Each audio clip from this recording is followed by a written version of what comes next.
안녕하세요. 네, 반갑습니다. 창세기 1장 26절에서 성부, 성자, 성령 세 하나님께서는 우리의 형상을 따라 우리의 모양대로 우리가 사람을 만들자라고 하셨습니다. 이렇게 우리 사람은 하나님의 형상을 따라 하나님의 모양으로 창조되었습니다. 하지만 우리는 우리의 어떤 모습이, 어떤 형상이 하나님의 형상인지 잘 알지는 못합니다. 사람마다 이게 하나님의 형상인 것 같다라고 하는 느낌과 생각이 있을 것 같은데요. 저는 많은 하나님의 형상 중에 한 가지는 이건 정말 하나님의 형상이다 라고 생각하는 한 가지가 있습니다. 그것은 사랑입니다. 우리가 사랑하는 것만큼은 이건 정말 하나님의 형상이겠다, 하나님 닮은 거겠다 이렇게 생각해 봅니다. 사랑은 참 신비합니다. 왜냐하면 우리가 누군가를 사랑할 때 사실 그 이유가 불분명하기 때문입니다. 연인들이나 우리 부부들이 나 왜 사랑해? 이렇게 묻는 경우가 가끔 있죠. 이게 뭐라고 답해야 돼요? 이 함정인지 아닌지를 잘 살펴야 되는데요. 잘생겨서, 능력이 많아서, 공부를 잘해서, 마음이 고와서 등등 많은 이유가 있을 수도 있겠지만 사실 그것이 정답이라 할 수는 없을 것 같습니다. 아마 이렇게 질문하면 대부분은 그냥 이라고 답할 겁니다. 왜냐하면 사랑하는 데는 어떤 특별한 이유나 조건이 있었던 것이 아니었기 때문입니다. 사랑은 자신도 알 수 없는 순간, 알 수 없는 모양과 감정으로, 마음으로 우리에게 다가옵니다. 그렇게 시작됩니다. 이제부터, 오늘부터, 지금부터 사랑해야겠다라고 마음먹고 누군가를 사랑하시지 않으셨을 겁니다. 그렇게 마음 먹는다고 사랑이 시작되는 게 아닙니다. 마찬가지로 이제부터는 사랑 안 할 거야, 사랑하지 않을 거야 라고 다짐한다고 해서 그렇게 되는 것도 아닙니다. 사람은 누군가를 사랑하게 될 때 그 사랑을 말로 표현할 수 없습니다. 또 나의 사랑을 누군가에게 납득시킬 수도 없습니다. 그냥 생겨납니다. 그러기에 저는 이것이 하나님을 닮았기 때문이다 라고 생각합니다. 사람에게 있는 어떤 특별한 능력이 발현되어서 사랑하는 것이 아니라 우리 속에서 저절로 생겨나서 또 깊어지는 것을 보면 이것은 분명 하나님 닮음이겠다 생각됩니다. 사랑이 하나님을 닮은 것이다 라고 생각하는 또 다른 이유 하나는 사랑은 그 대상을 내 마음속으로, 내 안으로 이끌어 오는 것이기 때문입니다. 우리는 사랑할 때 온통 그에 사로잡히게 됩니다. 그 대상이 연인이든 부부이든 부모나 자녀이든 심지어는 동식물이라 할지라도 사랑하게 되면 생각납니다. 생각해야지라고 마음 먹고 생각하는 것이 아니라 불쑥불쑥 생각납니다. 틈틈이 생각납니다. 맛있는 것을 먹을 때도 생각나고 좋은 곳에 가서 멋진 광경을 봐도 불쑥 생각이 납니다. 그렇게 사랑은 그 대상을 우리 안으로 이끌어 옵니다. 그래서 사랑하게 되면 함께 있지 않음에도 불구하고 실상은 언제나 어디서나 항상 있는 것과 같습니다. 그래서 오늘 본문에서 바울도 그렇게 이야기합니다. 너희랑 같이 있지는 않지만 그러나 나는 영으로 너희와 함께 있다. 사랑하기 때문입니다. 오늘 함께 읽은 골로새서 2장의 본문은 하나님의 사랑의 대상인 사람을 자신의 안으로 이끌어 오신 주님을 우리는 만날 수 있습니다. 2장 1절부터 15절에는 그 안에라고 하는 표현을 7번이나 반복해서 사용했습니다. 성경을 가지신 분들이라면 눈으로 한번 보실 수 있겠습니다. 3절 그 안에는, 6절 그 안에서, 7절 그 안에, 9절 그 안에는, 10절 그 안에서, 11절 그 안에서, 그리고 마지막 12절에도 그 안에서입니다. 각각의 내용을 통해서 우리는 그리스도 예수 안에 무엇이 있는지, 그리고 그 안으로 이미 초대된 우리는 무엇을 누려야 하는지에 대해서 가르쳐 주고 있습니다. 이 내용은 잠시 뒤에 살펴보겠습니다. 먼저 골로새라고 하는 지역과 교회의 상황을 우리는 알 필요가 있습니다. 그래야만 왜 바울이 이 이야기를 했는지를 우리가 알 수 있기 때문입니다.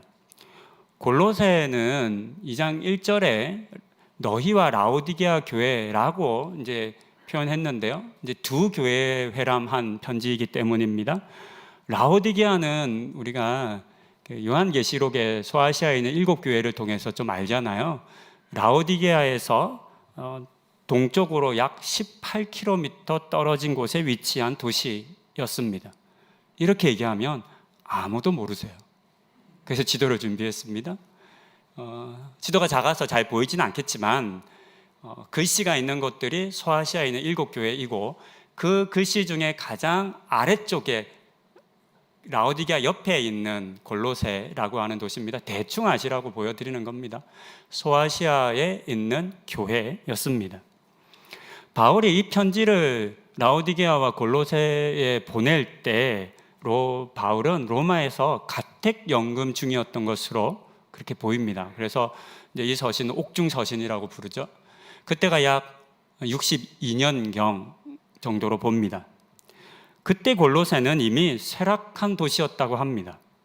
하지만 과거에는 유브라데스 강이 지났고 또 동서를 이어주는 교통의 요지에 있었기 때문에 무역과 철학 그리고 다양한 종교가 발달했었다고 합니다.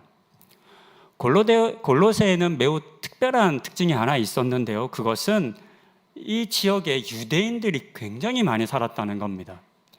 이유가 있는데요. 그것은 역사가 요세푸스의 기록을 통해 알 수 있습니다. 기원전 200년경 시리아를 다스렸던 안티오쿠스 3세가 바벨론에 있던 유대인들 2,000명을 이때 집단적으로 이주시켰습니다. 그 결과 다른 어떤 지역보다 유대인들이 많이 거주했던 지역이 이 골로새였습니다. 많은 사람들이 오가는 길목에 있었고 무역이 발달했고, 무역이 발달했다는 것은 여러 다양한 나라와 민족과 인종이 교차했던 곳이라는 것을 알 수 있는데요. 또 많은 이주민들이 있었다는 것을 통해서 이 도시에 다양한 종교와 철학과 사상이 뒤섞이며 부딪히기도 하고 때로는 혼합되기도 했을 것이라는 것을 우리는 짐작할 수 있습니다. 실제로 골로새는 각종 다양한 철학과 종교들이 뒤섞인 혼합주의로 말미암아 많은 어려움을 겪고 있었고, 오늘 저희가 함께 읽었던 이 본문의 말씀 속에서도 그런 흔적들을 찾아볼 수 있습니다. 각종 헛된 얘기들, 사람들의 이야기 이런 것들에 대한 바울의 권면이 담겨 있기 때문입니다. 한편 골로새 교회는 바울이 세운 교회가 아닙니다.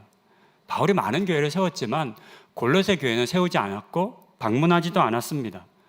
3차 전도를 할 때 에베소에서 약 2년 정도 머물렀는데요. 그때 에바브라라고 하는 사람이 바울에게 복음을 듣고 믿게 되었습니다.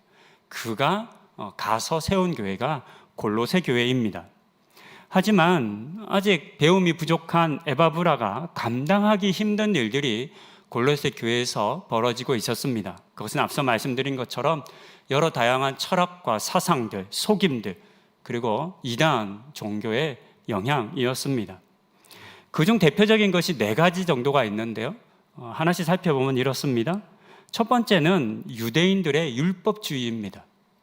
앞서 2,000명이나 넘는 유대인들이 이주했었다 말씀드렸습니다. 그들은 할례를 강조하고 율법을 강조했던 사람들입니다. 육체의 흔적을 통해서 사람을 구분하고 또 차별했던 사람들인데요. 여전히 그들의 그와 같은 율법주의가 매우 강했습니다.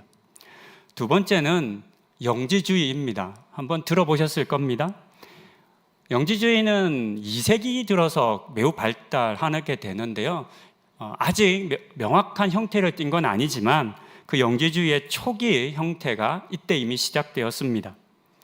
영지주의는 영과 육을 이원화하고 영은 선하고 육은 악하기 때문에 모든 육적인 것을 부정해야 한다는 기독교 이단입니다.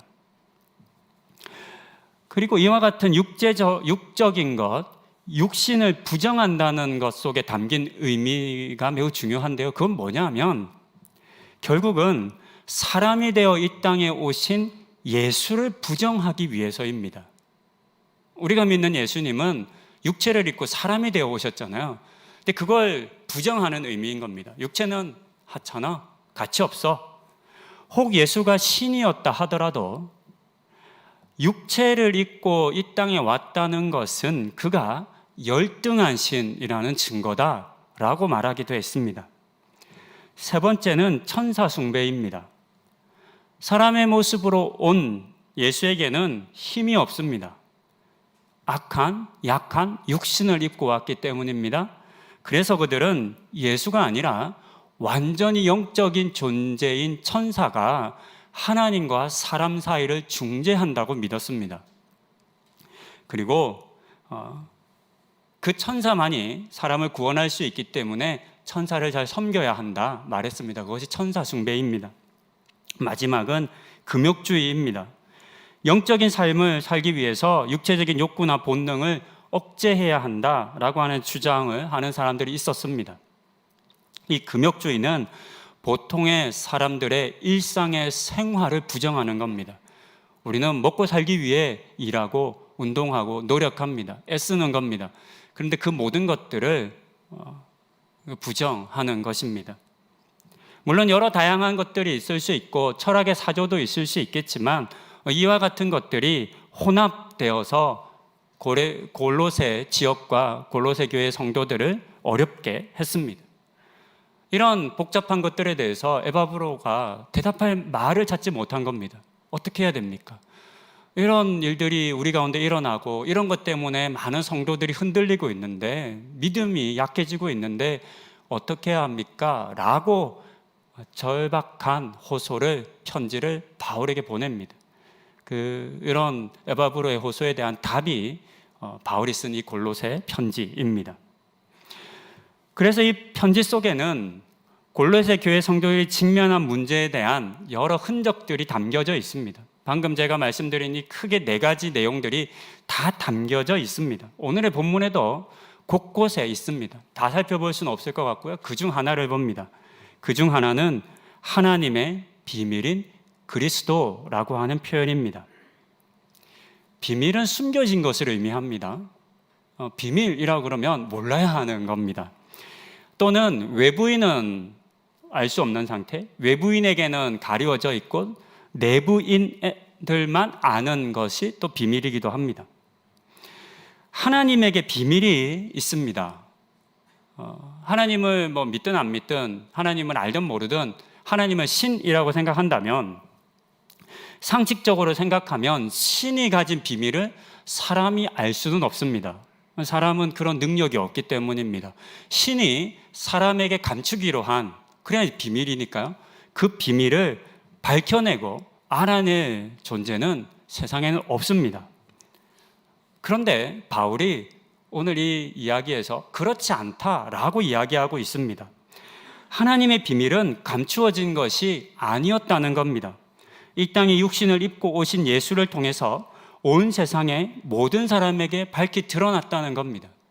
영지주의자들 또 천사 숭배자들 이런 사람들이 육신은 가치 없는 거라고, 육신은 약한 거라고 말하지만, 그렇게 해서 예수를 무시하지만, 그러나 바울은 오히려 더 당당하게 아니라고, 육체를 입고 오신 예수야말로 하나님의 참된 비밀이라 말하고 있습니다. 영지주의를 이해할 때 꼭 필요한, 우리가 알아야 할 단어가 그노시스입니다. 번역하면 특별한 지식 또는 참 지식, 깨달음으로 보통 번역되는 사실은 굉장히 복잡한 단어입니다. 이건 뭐 철학을 하시거나 공부하신 분들이 더 잘 아실 겁니다. 저는 여기까지만 해야 합니다. 괜히 잘못 설명할 수 없으니까요. 근데 이 그노시스는 소수의 선택받은 사람들만 가질 수 있는데, 이것을 가진 사람만이 세상의 비밀한 것들을 알 수 있고, 이를 통해서 물질적인 것으로부터 구원을 이룰 수 있다라고 믿었습니다. 반면에 그노시스, 이 지식, 지혜 없는 사람은 구원을 받을 수 없다 한 겁니다. 근데 나중에 이제 살펴보겠지만 3절에서 보면 그 안에 지혜와 지식이 있다고 하거든요. 그러니까 이 사람들은 그노시스를 알아야 된다고 말하는데 바울이 설명하는 거예요. 아니야. 그들이 말하는 지혜와 지식은 사실은 예수 안에 있는 거야. 그들이 무시하는, 그들이 육체라고 하찮게 여기는 예수 안에 있는 거야 라고 하는 사실 이야기를 하는 겁니다. 그건 잠시 후 다시 살펴보겠습니다. 이런 영지주의의 주장과는 달리 하나님은 자신의 비밀을 감추지 않으셨습니다. 밝히 드러내셨습니다.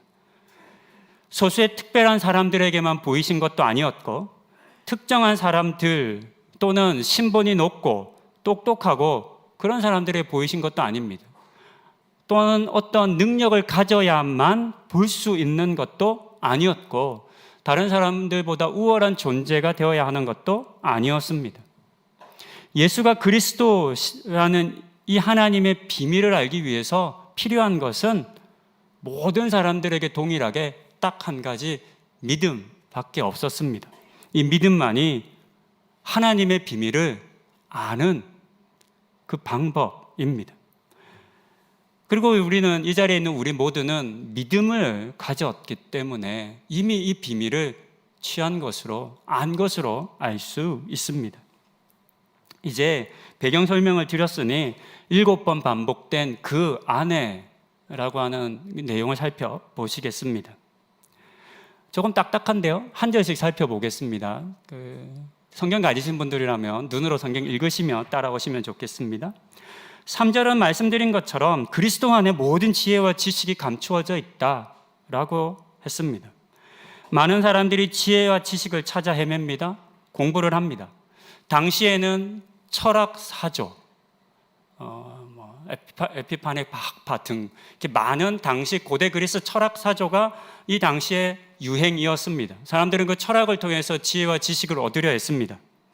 하지만 사람이 어떠한 노력으로도 지혜와 지식을 발견할 수는 없다 이야기합니다. 왜냐하면 바울이 볼 때 세상에는 그 지혜와 지식이 없기 때문입니다. 참된 지혜와 지식은 세상에 있는 것이 아니라 그리스도 안에 감추어져 있습니다. 그리스도 밖에 있는 사람에게는 이 지혜와 지식이 보이지 않는 겁니다. 얻을 수 없는 겁니다. 하지만 그리스도 안에 있으면 더 이상 이것은 비밀이 아닙니다. 감추어진 것이 아닙니다. 그리스도 안에 있는 사람에게 참된 지혜와 지식을 가지게 됩니다. 6절은 우리를 향해서 그 안에서 행하라 라고 말합니다. 세번역 성경은 6절을 그분 안에서 살아가십시오 라고 번역합니다. 비슷한 말로 코람데오라는 말이 있습니다. 하나님 앞에서 라는 뜻의 라틴어인데요. 살아가는 모든 순간을 하나님 앞에 있다는 의식을 가지고 살아가자라고 하는 이야기입니다. 이 의미와 비슷한 것 같습니다. 여러분들은 누구 안에서 살아가고 있으십니까? 누구 안에서 행동하시고 있으십니까? 예수 안에서라면 우리의 행동이, 우리의 삶이 달라질 수밖에 없겠습니다. 7절은 그 안에 뿌리를 내리라고 합니다. 마태복음 13장의 씨 뿌리는 비유에서 강조하는 것처럼 식물에게 있어서 가장 중요한 것은 좋은 땅에 뿌려지는 겁니다. 그래야만 깊이 뿌리를 내릴 수 있고 필요한 물과 양분을 적절하게 공급받으며 자랄 수 있습니다. 그렇다면 사람에게 있어서 가장 좋은 뿌리 내릴 땅은 무엇이겠습니까? 당시 유행했던 철학 사조이겠습니까?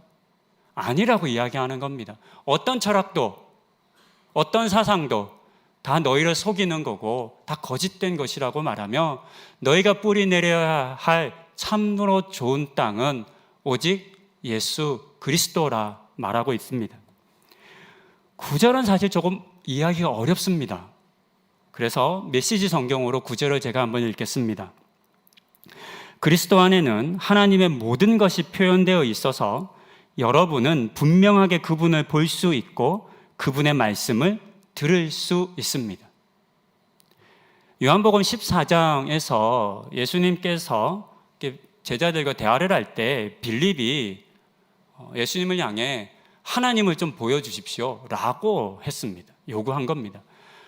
그때 예수님께서 뭐라 답하셨는지 혹 아시겠는지요? 이렇게 이야기합니다. 나를 본 자는 아버지를 보았거늘 어찌하여 아버지를 보이라 하느냐. 이 내용과 같은 의미입니다. 예수 그리스도를 통해서 이미 하나님 아버지를 보았고 알았다라고 예수님 말씀하셨습니다. 마찬가지로 육신으로 이 땅에 오신 예수를 알면, 육신으로 이 땅에 오신 예수 안에 머물면 하나님 아버지를 똑같이 본 것이다, 아는 것이다 라고 말하고 있습니다. 10절은 우리가 그리스도 안에서 충만하여졌음을 선포합니다. 그러기에 우리에게는 어떤 세상적인 권력도 권세도 필요하지 않다 말하고 있습니다. 왜냐하면 그리스도가 모든 통치자와 권세의 머리이시기 때문입니다. 그 머리이신 예수 그리스도 안에 우리가 있기 때문에 우리가 이미 가진 것을 가지기 위해서 애쓰고 수고하고 노력할 필요가 없다는 겁니다. 우리는 이미 가진 것을 위해서 수고하지 않습니다. 이미 있는데 그것을 가지기 위해 집착하지 않습니다. 그런 의미입니다. 이미 머리이신 모든 권력과 힘의 머리이신 예수 안에 너희가 있으니 이미 가졌다, 이미 충만하다 말씀하고 있습니다. 11절은 우리가 그리스도 안에서 육체의 할례와는 전혀 다른 새로운 할례, 즉 육신을 벗어버리는 할례를 받았음을 말합니다. 이것은 율법주의자들을 향해, 할례주의자들을 향해서 세례를 받아야만 특별한 존재가 되는 것이 아님을 말하고 있습니다. 할례를 강조했고 심지어는 할례를 강요했던 이들을 향해서 할례를 받을 필요가 없다 말합니다. 그들은 사실상 할례를 통해서 육체를 의지하고 있었습니다. 육체의 종이 되었습니다. 육체로 사람을 구별하고 차별하고 있었습니다. 반면 예수의 복음은 육체를 구별하거나 차별하지 않습니다. 어떤 사람도 어떤 인종도 오직 믿음으로 구원에 이를 수 있다 말하며 그것이 참된 할례라고 말해줍니다. 마지막으로 12절은 죄로 말미암아 죽을 수밖에 없는 모든 사람들이 그리스도 안에서 죽음으로부터 일으킴을 받았음을 말합니다. 세상의 어떤 존재도 사람을 죽음으로부터 일으킬 수는 없습니다. 오직 주님만 하십니다. 직접 십자가에 못 박혀 죽으시고 부활하심으로 그 능력을 보여주셨습니다. 그리고 중요한 것은 예수님에게 부활의 능력이 있다는 것이 아니라 그 안에 우리가 함께할 때 그 능력이 또한 나의 것이 된다는 것이겠습니다. 우리가 예수 안에 있을 때 이 부활의 능력도 온전히 나의 것이 된다는 놀라운 이야기를 바울이 들려주고 있습니다. 이상으로 매우 빠르게 7번에 걸쳐 반복된 그 안의 내용을 살펴보았습니다. 복잡할 수 있습니다. 정리가 안 될 수 있습니다. 괜찮습니다. 이것을 꼭 알아야 하는 것이 아니기 때문입니다. 바울이 이렇게 급하게 이 그 안에라고 하는 표현을 써내려간 이유가 있기 때문에 그걸 알면 됩니다. 바울이 이렇게 질문하는 겁니다. 골로새의 교인들을 향해서 예수 안에 이런 것들이 있는데 그렇다면 너희가 유혹되고 너희가 고민되고 갈등되는 그 철학 안에는 뭐가 있어? 그 사상 안에는 뭐가 있어? 그 다른 종교 안에는 뭐가 있니? 생각해봐. 뭘 얻을 수 있니? 라고 지금 말하는 겁니다. 그 안에 있는 것은 무엇입니까? 예수 안에 있는 지혜와 지식과 뿌리내림과 하나님 경험과 참된 할례와 부활이 그 다른 철학 속에, 그 속임 속에, 그 사상 속에, 그 다른 종교 속에 있냐고 물어보는 겁니다. 앞서 설교를 시작하며 사랑이라고 하는 것에 대해서 말씀드렸습니다. 이 사랑의 놀라운 특징 중에 하나가 그 대상을 속으로 끌어오는 것이라 말씀드렸습니다. 우리가 예수님 안에 거하기 위해서, 머물기 위해서 무슨 노력을 해야 할까요? 어떤 자격을 갖춰야 할까요? 특별한 능력을 가져야 할까요? 특별한 신분이 되어야 할까요? 아니라는 겁니다. 사실 우리가 할 노력은 없다는 것입니다. 왜요? 하나님이 아직 죄인 되었을 때 우리를 사랑하여 주심으로 그렇게 우리를 그 안으로 이미 이끌어 주셨기 때문입니다. 이와 같은 것들을 얻기 위해서, 그 안에 있는 것들을 얻기 위해서 우리가 노력해야 한다는 것이 아니라 이미 그와 같은 것들이 너희 속에 있다, 주셨다 라고 지금 바울이 이야기하고 있습니다. 오늘 우리가 살아가는 이 시대와 세상의 위협과 혼란은 결코 골로새 교회와 성도들이 직면했던 그 위협과 혼란에 뒤지지가 않습니다. 여러 철학과 사상과 종교가 뒤섞이며 갈등하고 혼합되었던 것처럼, 골로새 교회가 그런 위협을 겪고 성도들이 어려움을 겪었던 것처럼 오늘날 우리도 수많은 학설과 이론과 경험들과 그리고 각각의 신념과 또 수많은 종교들에 뒤섞이며 변하고 새로운 것들을 만들어가는 그런 현장에 있습니다. 또 이와 같은 것들이 우리의 신앙과 믿음을 위협하고 도전합니다. 신앙생활을 하면 이렇게 참 이해가 안 되는 게 하나 있어요. 저 같은 목회자에게도 마찬가지인데요. 그건 뭐냐 하면 하나님의 나를 사랑하심, 하나님의 나를 구원하심은 왜 이렇게 잘 안 믿어질까요? 그런데요, 왜 이렇게 반대로 나 버림받은 것 같아, 나 구원 못 받은 것 같아, 이런 확신은 왜 이렇게 잘 들어오는 걸까요? 왜 이렇게 잘 믿어지는 걸까요? 참 이상하죠. 수많은 도전들이 오늘 우리에게 있습니다. 기독교 안엔 우리가 이미 경험하고 누리고 알고 맛본 이것들 아닌 다른 것들에 우리의 믿음을 참 뺏기기가 쉽습니다. 그런 우리들을 향해서 오늘의 본문은 골로새 교회의 그와 같은 위기 앞에 놓였던 사람들을 향한 바울의 권면을 들려줍니다. 그러면서 우리에게도 묻습니다. 예수 안에 이것들이 있는데 넌 알아? 넌 가지고 있어? 네가 가지고 노력하는 게 아니라 이미 너가 예수 안에 있으니 다 네 거야. 누리고 있어 라고 묻습니다. 그리고 동시에 세상의 철학이, 세상의 지혜가, 세상의 사상이 그 안에 뭐가 있는지를 우리에게 되묻습니다. 저 옛날 골로새 교회 성도들에게 바울이 권면한 것처럼 하나님의 비밀이신 그리스도 안에 머무는 것이야말로 이런 때 우리가 해야 할 가장 중요한 일이겠습니다. 이 사실을 기억하고 사랑하심으로 나를 그 안으로 이미 이끌어 주신 그 예수님의 은혜 안에 머무시면서 오늘 본문에서 우리에게 말씀하신 이 많은 좋은 것들을 온전히 누리시는 우리 성도님들 다 되시기를 권면드립니다. 기도하시겠습니다. 우리가 아직 죄인 되었을 때에 주님 우리를 먼저 사랑하셔서 죄인 된 우리를 주님 안으로 이끌어 주셨습니다. 그리고 주님 안에 있는 모든 좋은 것들을 조금도 아끼지 않고 우리에게 나누어 주셨습니다. 그래서 우리에게 하나님의 상속자라고 자녀라 하셨습니다. 하나님, 그렇지만 우리는 이 사실을 잘 믿지 못합니다. 깨닫지 못합니다. 오히려 세상 속에서 지혜를 찾고 세상 속에서 구원을 바랄 때가 참 많습니다. 이런 우리의 어리석음을 불쌍히 여겨주시고 이 세상에 어떤 철학도 어떤 사상도 어떤 종교도 우리에게 줄 수 없다는 것을 깨닫고 오직 그리스도 안에 있는 것들 귀하게 여기고 그것을 얻는 우리 모든 성도님들 되는 은혜 허락하여 주시옵소서. 이 모든 말씀 우리 주 예수 그리스도의 이름으로 기도드립니다. 아멘. 네, 귀한